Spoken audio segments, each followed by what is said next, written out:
여러분들은 살아가면서 시한부 환자 가족 중에 아니면 친구 중에 당신은 얼마 못 살 것입니다.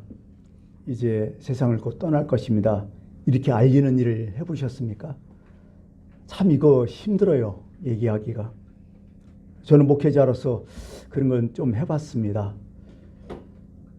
그 임종을 알린다는 게 참 만만치 않더라고요. 의학적으로 분명히 며칠밖에 살지 못해요. 이건 뭐 거의 상식적인 일이죠. 의사도 사실 힘들어요. 얼마 못 삽니다. 그래서 사람들이 참 늘 머뭇하죠. 가족들은 특히나 더 심하죠. 사랑하는 가족 중에 그런 사람이 계시다면 이거 어떻게 얘기해 이거. 참 힘들어요. 그전에는 알리지 않았죠. 숨기는 것이 잘한다고 생각해서 전부 다 쉬셨습니다. 요즘은 또 그렇지는 않은 것 같아요. 한번 생각해보세요. 이게 알리는 것이 사랑이에요? 아니면 알리지 않는 것이 사랑이에요? 참 이거 결정하기가 너무 힘들어요. 근데 개인적으로는 알려야 된다고 저는 생각해요. 어차피 알아야 될 건 알아야 되고 또 마지막 소중한 시간이잖아요. 며칠 안 남았잖아요. 뭔가 자신이 또 준비를 해야 될 게 있잖아요. 그런 기간을 미리 알려준다는 것도 괜찮지 않을까 이렇게 생각해요. 그래서 이제 보통 그런 일을 당하면 가서 알리는데 상대가 먼저 알고 있는 거야. 참 머뭇머뭇거리니까 미리 눈치채고 목사님 알고 있어요. 마음에 준비하고 있습니다. 이러면 너무 고마워요. 근데 그러지 못한 사람이 종종 있더라고요. 본인이 죽지 않는다고 자꾸 생각해요. 내가 왜 죽냐고. 그 의사들 오진한 거 아니냐고. 나 지금 이렇게 숨 쉬고 있는데 이렇게 걸어가고 있는데 나 안 죽는다고. 그러면서 계속 버티는 거야.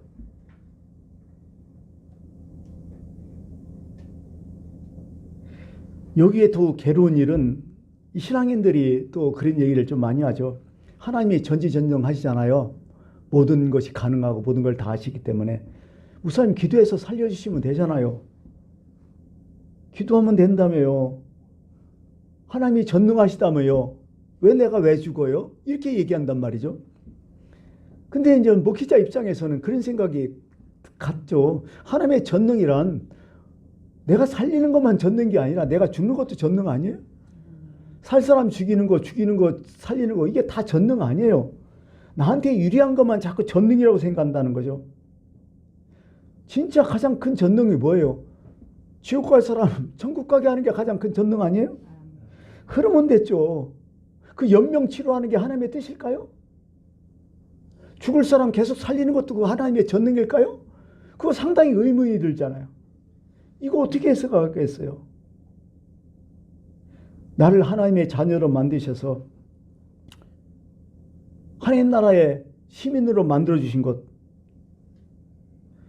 이게 가장 큰 전능이라고 늘 생각하고 있습니다. 아무튼 인간이 인간에게 임종을 알리는 것은 참 괴롭고 힘든 일이에요. 누구나 닥치면 참 이게 암담하죠. 참 마음이 답답하죠. 다 이게 인간의 그런 죽음에 대한 어떤 생각들이 아닐까 이렇게 생각을 합니다. 오늘 본문은 실제적이고 아마 보편적인 이야기를 쭉 하고 있어요. 오늘 14절에 그런 말씀이 있잖아요. 너희 생명이 무엇이냐? 저는 이 말 때문에 오늘 이 설교를 준비했습니다. 너희 생명이 무엇이냐?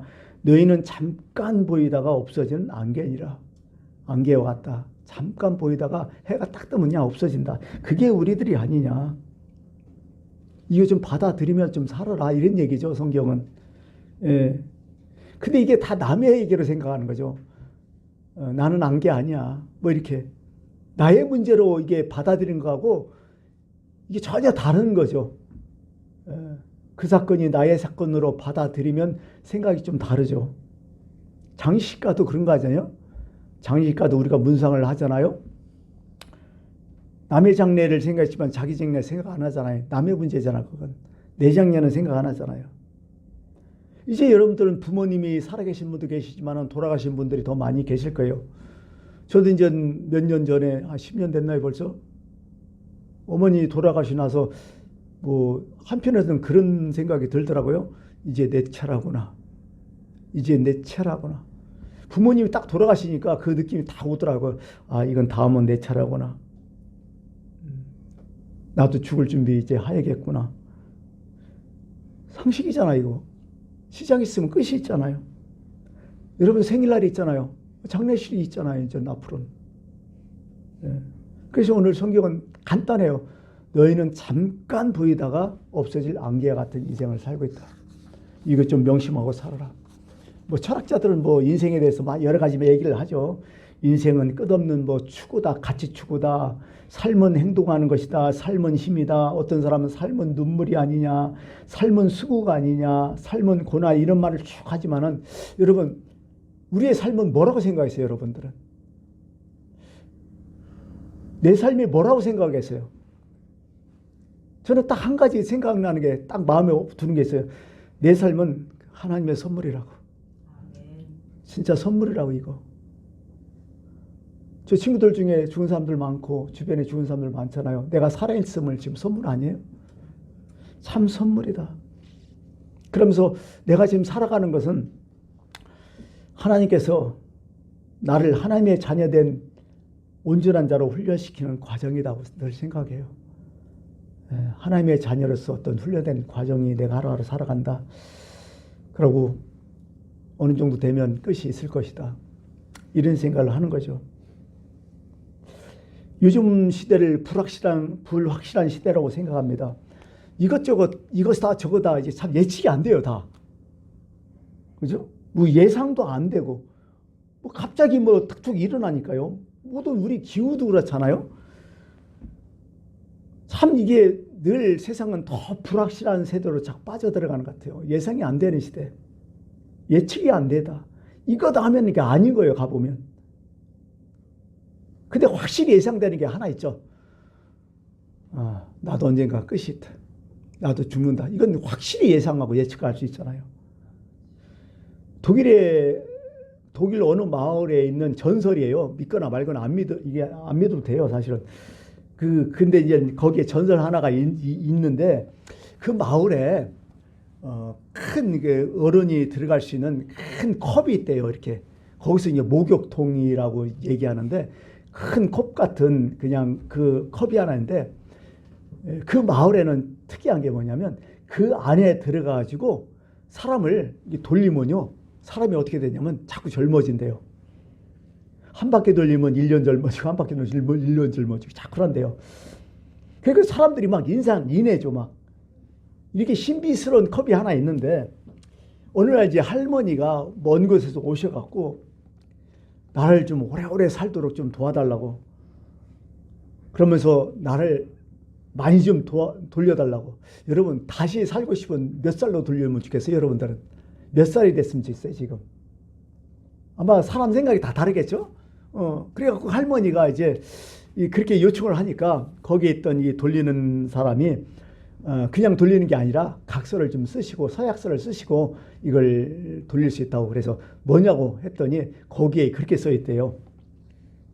할머니 소원대로 돌리면 젊어지는 것은 확실한데, 근데 할머니가 지금까지 살아왔던 그 순서대로 똑같이 인생을 살 것입니다. 이렇게 딱 얘기하고서 거기에 이제 사인하라고 하더래요. 근데 할머니가 머뭇하면서 한참 있다가 또 그냥 집으로 가더래요. 여러분, 젊어지면 똑같이 산다고 하면 여러분 그렇게 또 사시겠어요? 그런 거 보면 인생은 이 끝이 있다는 것은 어떻게 보면 아름다운 거예요. 그죠? 이 죽음은 뭘까 생각해 보니까요, 천국에서 다시 시작하는 순간일 것 같아요. 그죠? 다른 세계에서, 죽음이란 다른 세계에서 다시 시작하는 순간이다. 이런 생각을 늘 가져요.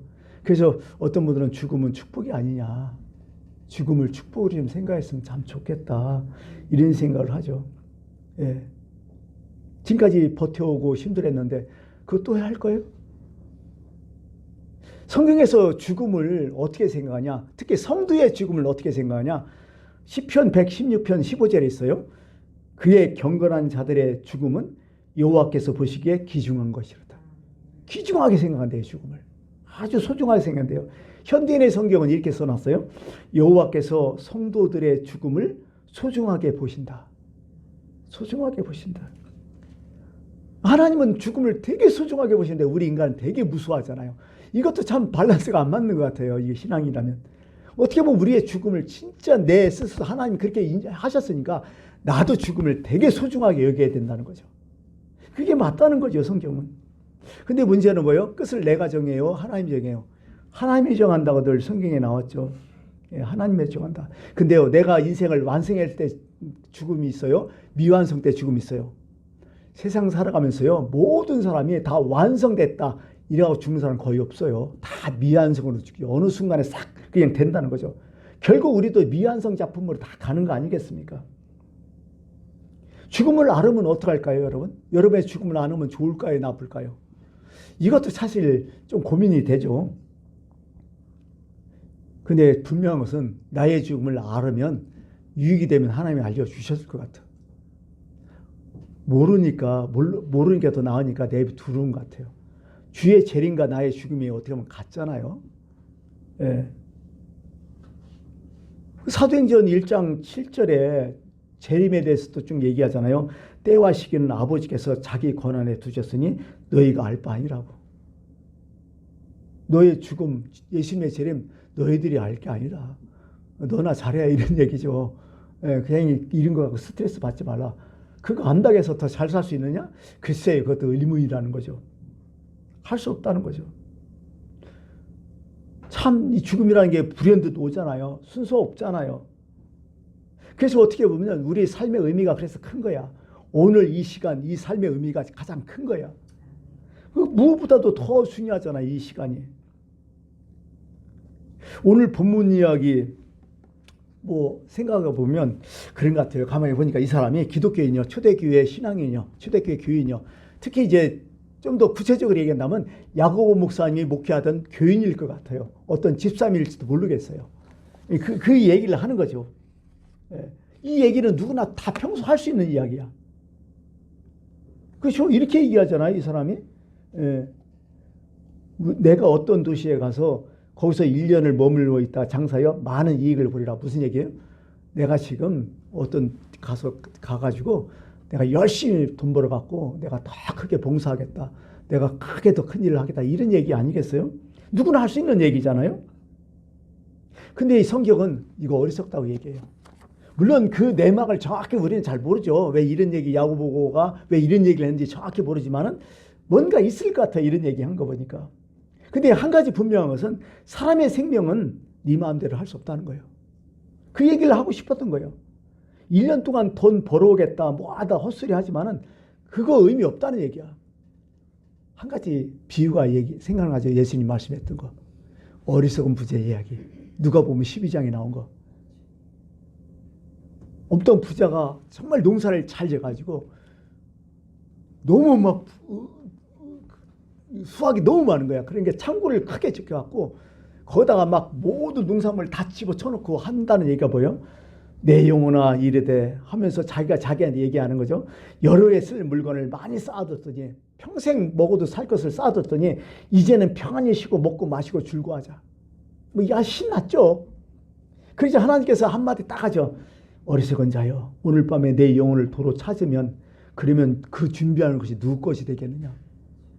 정확한 얘기죠. 어리석은 자여. 그거 내 건데 생명? 네가 왜 마음대로 하냐? 너 먹을 거 잔뜩 하다고 너 여러 해 살중하냐? 웃기는 소리 하지 마라. 오늘 밤 네 생명 내가 끝장내면 너 어떡할 거냐? 이런 얘기죠. 무슨 의미냐는 거예요, 이게. 참 그런 거예요, 이게. 우리의 생명이 내 게 아니라는 거 자꾸 나와요, 성경에. 어떡하겠어, 이거. 참 어떻게 보면 우리는 생명 앞에서 진짜 교만하지 말아야 돼요. 정말 겸손해야 돼요. 겸손해야 돼요. 내 앞에 하나님 앞에 있는 이 생명, 나의 삶, 하나님이 용납하지 않으면, 하나님이 허락하지 않으면 아무것도 아니구나. 그래서 잠언서 이런 얘기가 많죠. 사람이 마음에는 많은 계획이 있어도, 맞죠? 오늘 이 말씀에 많은 계획이 있어도 오직 여호와의 뜻만이 완전히 서리라.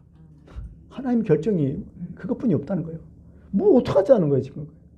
그러니까 어떻게 보면 내가 지금까지 살아온 것도 어떻게 보면 은혜요. 이것도 은혜잖아요. 여러분 지금까지 많이 살아왔죠? 여기 앉아계시는 분들. 이거 은혜예요. 이거 인정하지 못하면요. 앞으로도 힘들어요 사실은. 어쨌든 은혜예요. 내가 지금 살았다는 게. 그런 거예요. 그래서 오늘요. 우리가 종말론적 삶의 원칙을 좀 알았으면 좋겠다 해서 제가 이제 한번 생각을 좀 해봤어요.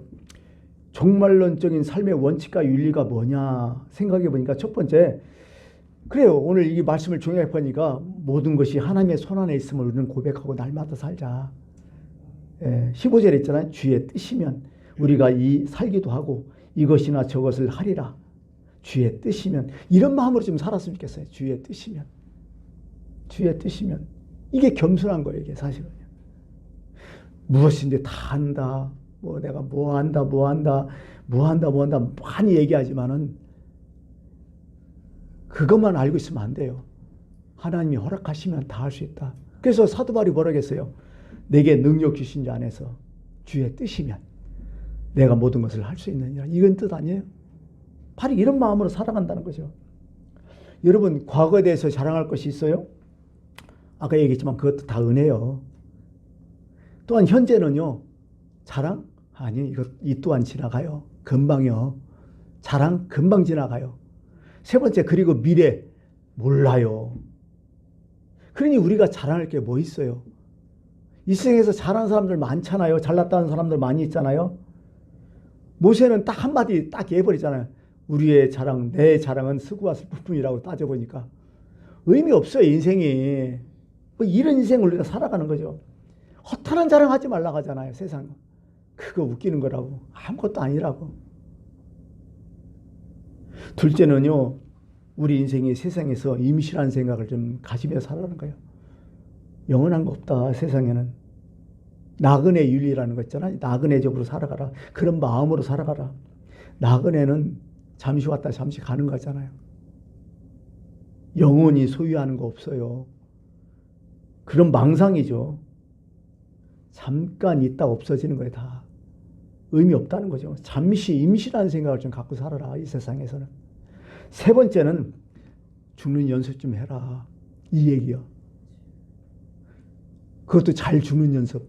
여러분 잘 살려고 여러분도 노력하잖아요. 근데 왜 잘 죽으려고 노력하지 않아요? 그것도 문제라는 거예요.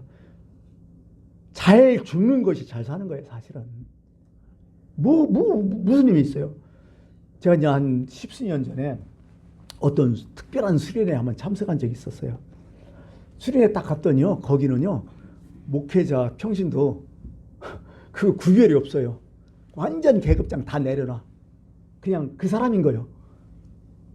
또 한 가지. 거기에 후련회에 참석하자마자 딱 얘기해요. 자기 소지품 다 줘야 돼.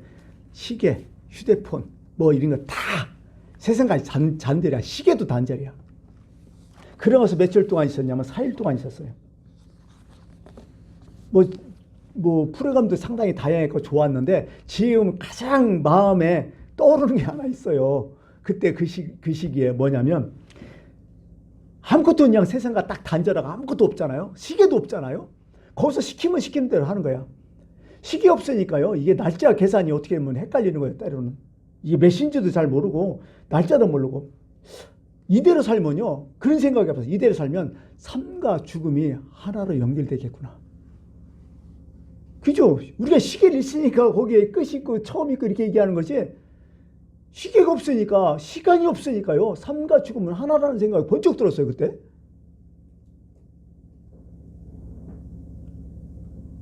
그런 느낌 있잖아요. 사실은 우리가 뭐 죽음을 자꾸 특별하게 생각하는데 그 당시에 싹 생각하니까 죽음이 특별한 게 아니구나. 그냥 삶이고 죽음이구나. 그런 느낌을 확 들었어요. 사실 잠시나마 죽는 연습 거기서 좀 한 것 같아요. 제가. 아니 죽을 사람 시간 무슨 관계 있어요? 조금 후에 죽을 사람처럼 행동한 사람이 몇 시간 몇인지 날짜 뭘 할 필요가 뭐 있어요? 우리는 늘 죽는 연습을 좀 해야 되지 않을까 이런 생각을 해요. 사실은 우리가 잠자리에 드는 것도 죽는 거 아니에요? 하루 일과 다 마치고 잠자리 들면 뭐 좀 생각은 누워서 생각하겠지만 어느 순간 내가 잠들어 버리고 딱 깨어나면 물론 중간에 화장실로 가겠지만 그거 다 그 죽는 연습 아니에요? 하나님은 어쩌면 우리에게 매일 죽는 연습을 시킬지 모르겠어요. 또 한 가지는 생각해 보니까요. 주일 지키는 것도 죽는 연습이더라고요. 주일 딱 되니까 여러분 어떤 마음 가세요? 모든 게 올 수도 하잖아요. 그냥. 그럼 교회에 딱 오잖아요. 여러분 여기에 앉아 있는 거 여러분이 앉아 있다고 생각하죠. 그냥 내가 선택해서 왔다고 생각하죠. 아니요. 진짜 신앙이 있으면 어떤 생각에? 주님이 나를 부르셨구나. 이런 느낌 받잖아요. 주님이 허락해야 된다는 거 알잖아요. 바로 이런 뜻이에요. 주님이 허락하여 천국에 가고 주님이 허락해야 된다는 거예요. 사실은. 그게 올수되는 게 바로 주일날 예배 이게 주일 지키는 거 아니에요? 뭐 이것뿐만 아니라 여러 가지 많이 있겠지만은 사실 그것도 포함된 거예요.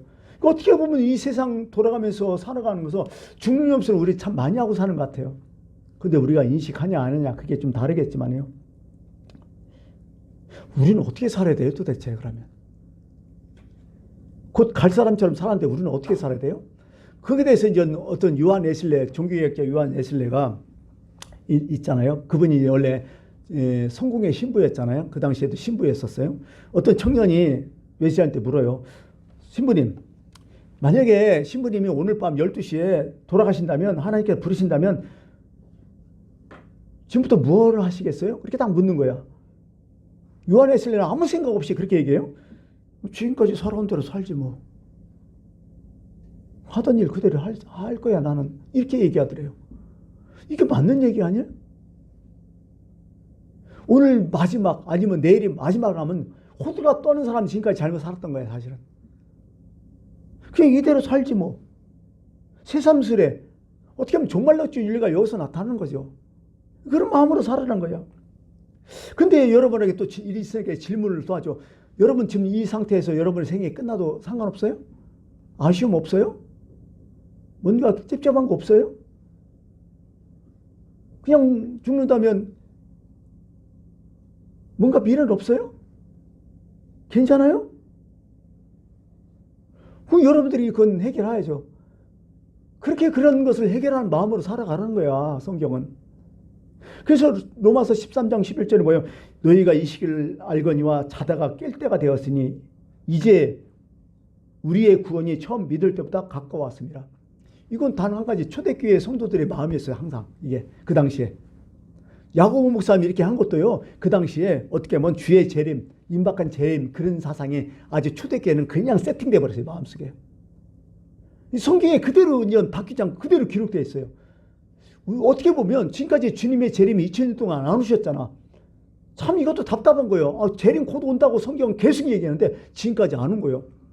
근데 왜 성경이 이렇게 기록되어 있느냐? 간단해요. 내가 지금 생각해 보니까. 주님이 재림할 수 있는 오늘이라도 주님이 재림할 수 있다는 가정하에 살아가라는 거예요. 그 얘기를 하고 싶었던 거예요. 성경은 계속. 공부 잘하는 애들 어떤 애들이야? 평소 때 공부하는 애들이 아니에요? 언제 시험 보다니까 그때 벼락 공부하는 애들 잘해봤자야 중간 정도는 가죠. 근데 진짜 우등생들은요. 평소 때 준비하는 애들이요. 중생한 사람 뭐예요? 그냥 주의 재림을 생각하면서 항상 자기 종말을 생각하면서 항상 하루하루 착실하게 살아가는 사람이 이게 거듭난 사람들이죠. 근데 거듭나지 않은 사람들은 뭐예요? 현재만 집중해요. 그러면서 현재에 대해서 막 불평불만하죠. 이게 중생하지 못한 자의 표상이라고요. 성경 읽어보면 다 나와요. 다 이런 거죠.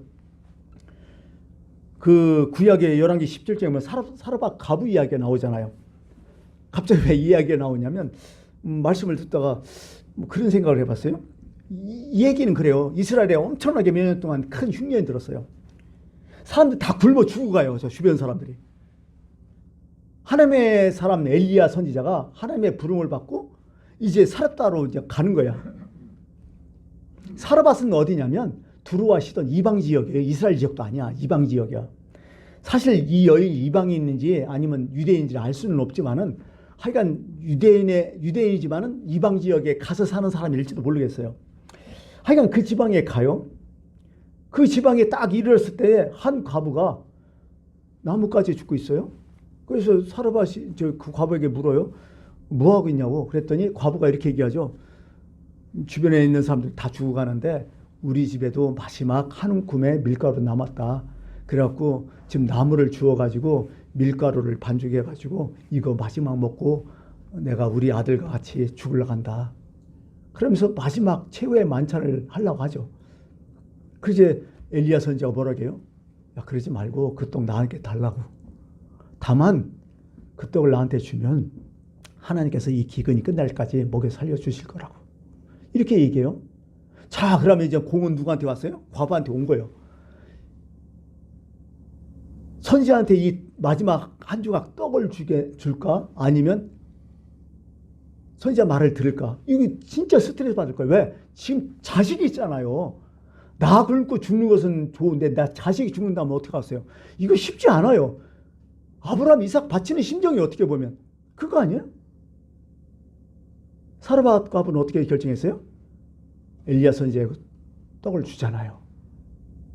어떤 생각 가졌겠어요? 어차피 이거 먹고 조금 있다 죽나 지금 죽나 별 차이 있느냐 아닌 거예요. 어차피 며칠 더 사나 지금 죽나 무슨 차이가 있느냐. 차라리 어디다 베팅을 걸어요? 하나님 말씀에다 베팅을 걸자 해갖고 줘버린 거예요. 어떻게 보면 신앙인들은 어떤 사람이요? 하나님 말씀에 베팅 건 사람들 아니에요 지금? 그죠? 그런 마음으로 살아가는 거 아니에요? 그게 중요하다는 얘기죠 지금. 하여튼 이제 말씀을 마치면서 또 한 가지 이제 17절 말씀에 그런 얘기가 있잖아요. 자, 그러므로 사람이 선을 행할 줄 알고도 행하지 아니하면 다 죄다. 선을 행할 줄 알고도 행하지 않으면 죄다. 이것은요 13절에 연결됐을 것 같아. 이게 들으라 너희 중에 말하기를 너희 성도 중에 말하기를 오늘이나 내일이나 우리가 어떤 도시에 가서 1년을 머물며 장사하여 이익을 보리라 하는 자들아. 이게 연결될 것 같아요. 이게 무슨 얘기냐면 당장 지금 선을 행할 기회가 있었다는 거야. 그 교회에서. 그 능력도 있고 지식도 있고 돈도 있는데 이걸 하지 않고 늘 미뤘다는 얘기야. 연기했다는 얘기야. 그러면서 뭐 나중에 더 내가 잘 되면 나중에 더 성공하면 이렇게 해갖고 어떤 도시에 돈 많이 벌어갖고 와서 다시 내가 큰일을 하겠습니다. 이렇게 했다는 거야. 그래서 한마디 딱 얘기해요. 야, 네 생명이 무엇이냐. 초대교회는 시한부 어떤 재림론이 있었으니까 네 생명이 뭐냐. 주님 곧 재림하신데 이렇게 살아면 되겠느냐. 오늘이 중요하다. 미루지 말라. 기회가 있다면 해라. 지금 살아있다는 것은 선택의 기회 아니냐. 그 복이 아니냐. 살아있음에 감사하고 살아있음에 기회 있음에 감사 좀 해라. 그러고 선택을 해라. 기회는 진짜 복이라고요. 어떻게 보면. 그리스 신화에 그런 얘기했죠. 기회의 신이 뭔 줄 아세요? 카이로스라는 기회의 신으로 나와요. 카이로스가 있는데요. 카이로스는 제수의 아들인데요. 모습이 참 재밌어요. 자, 앞머리는요 너무 막 풍성해. 머리가 그래갖고 막 얼굴을 다 가려. 앞머리가 막 빽빽해갖고. 근데 뒷머리는 대머리가 완전 하나도 없어. 그리고 발에 보통 어깨에 달렸는지 위에 날개가 있는데 발에 날개가 달려 있어요. 그리고 손이 두 개인데 한 손에는 뭐가 있냐면 한 손에는 저기 저울 있고 한 손에는 칼이 있어요. 이렇게 그려지고 있어요. 보면. 자, 보세요. 이걸 기회라고 얘기해요. 카이로스가 시간 아니에요? 기회라고 얘기해요. 무슨 얘기냐면 기회는요 앞에 딱 보면 기회가 오는지 몰라. 가리고 있으니까. 머리가 풍성하니까. 근데 기회가 왔다 하면 잡기는 쉬워요. 딱 잡히니까 머리니까. 이게 기회는 잘 모르지만 알았다 하면 딱 잡으면 된다는 거예요. 근데 뒷머리는 대머리잖아요. 떠날 때 이게 기회였다 하면 이미 떠난 거예요. 못 잡아. 떠난 기회는 못 잡잖아요. 그런 거예요. 그러고 발에 날개가 있다는 거예요. 기회는요 무진장이 빨리 없어진다는 거예요. 그러면서 손에 저울 있잖아요. 빨리 결정하라는 거야. 저울은 뭐 측량하는 거잖아요. 빨리 판단 내리라는 거야. 그 다음에 칼은 빨리 결단하라는 거야. 그게 기회라고 딱 그리스 신화 얘기해요. 기가 막힌 비유 같아요. 어떻게 보면 참 우리는 기회의 시간이죠. 어쨌든 오늘이 기회라는 거 핑계 미루든지 뭐 게으르면 안 되겠죠. 사실 게으름도 이게 병이잖아요. 달란트 비유에서 가장 큰 혼났던 게 뭐예요? 게으렀다는 거 아니야 네가. 악하고 게으른 종아 이렇게 얘기했잖아요. 핑계 꾸미고 자꾸 미루고. 이게 우리의 인생의 문제라는 거죠. 천하의 범사에 기한 있고 모든 때가 이룰 때가 있다고 했어요. 지나가면 어떻게 하면 회개도 못해요. 그것도. 그러므로 우리는 항상 시작할 때는 늘 첫사랑을 가지고 끝날 때는 오늘이 마지막처럼 그 기회를 생각하면서 살아가시는 여러분들이 됐으면 참 좋겠습니다. 예.